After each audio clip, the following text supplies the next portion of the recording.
Hello guys. Welcome to ABDH YouTube channel. Today, I want to share some video with you. This video means a lot to me. Before we go to the video, please do your brother, your everything a favor. Please subscribe to my YouTube channel and don't forget to click the notification bell so that anytime I upload a video, you will be the first person to watch it. Please subscribe. Please be part of my family and let me be part of your family. Let us be a familia. Thank you. So, let us go to the video. Underneath the soaring jungle canopy, migrants from around the world risk death crossing the jungle in a desperate bid to reach the U.S. and Canada.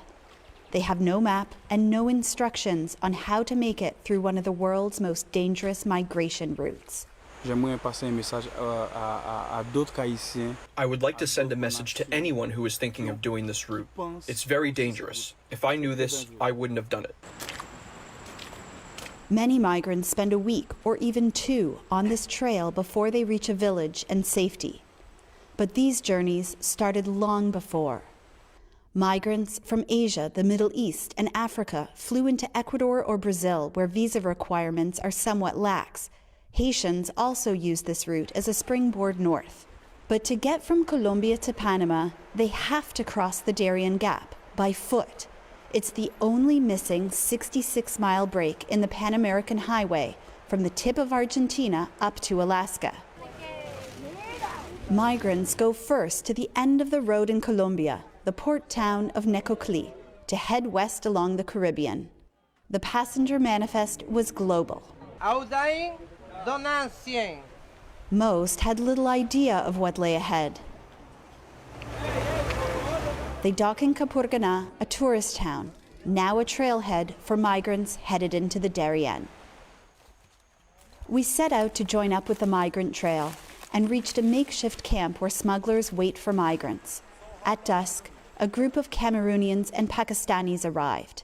They were exhausted and relieved to find the last spot on the trail where they can get hot food.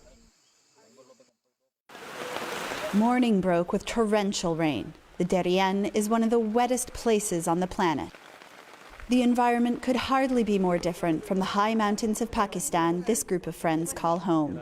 The Taliban targeted our family from time to time. That is why I had to leave my country.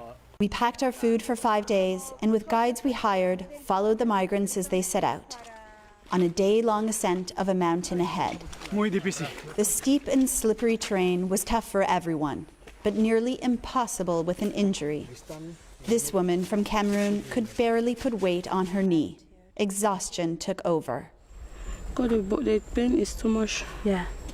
The pain is more than me.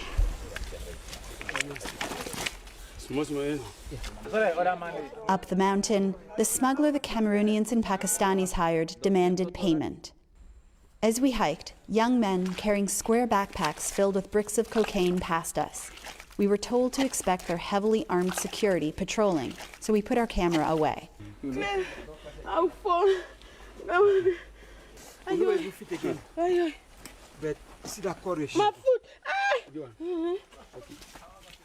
After a steep descent, the group made it to this river. They were almost out of food.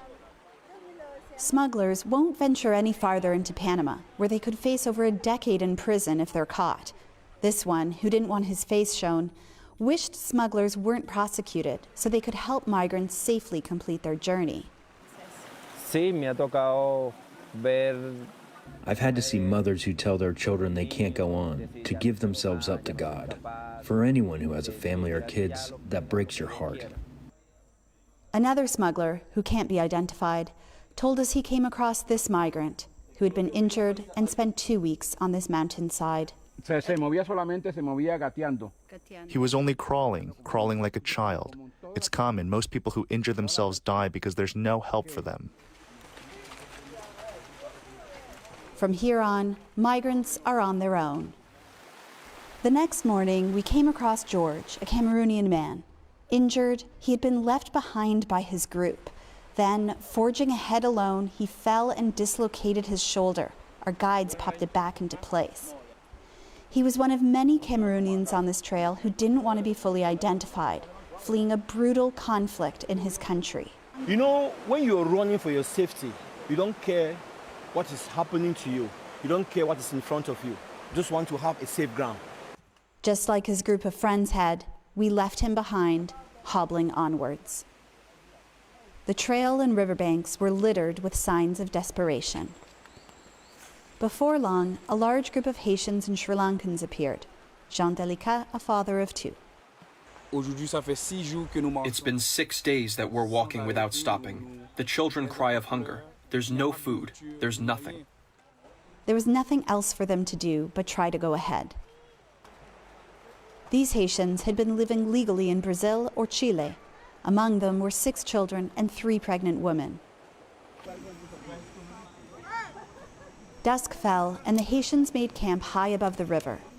It was hard to find wood dry enough to make a fire, and even harder to find food to cook. The night's catch, a few fish.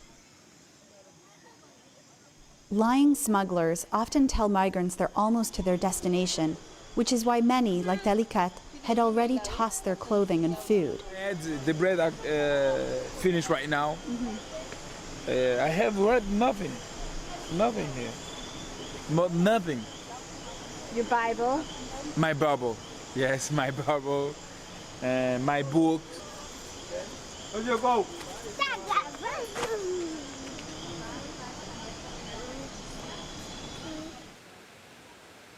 Dawn broke after a night of heavy rain. They've barely slept. They are soaking wet and very hungry, but in fact, we are stuck here for now. That's because overnight the rain made the river rise dramatically. It was too high to cross. The rivers often pull children from their parents' arms and sweep migrants to their death. Marooned, with unwelcome time to think, worries took over the Haitians, like Rosie Bantour. Sometimes I think that if I was not this poor, I wouldn't have got into this situation. The river level dropped, and we finally set out again. Later, we were joined by 15 Bangladeshi men with nothing but the clothes they were wearing. They had been robbed 4 times on the trail of everything. A man we're calling Saeed because he's scared to be identified explained. A group of 5 to 7 mafias came to us.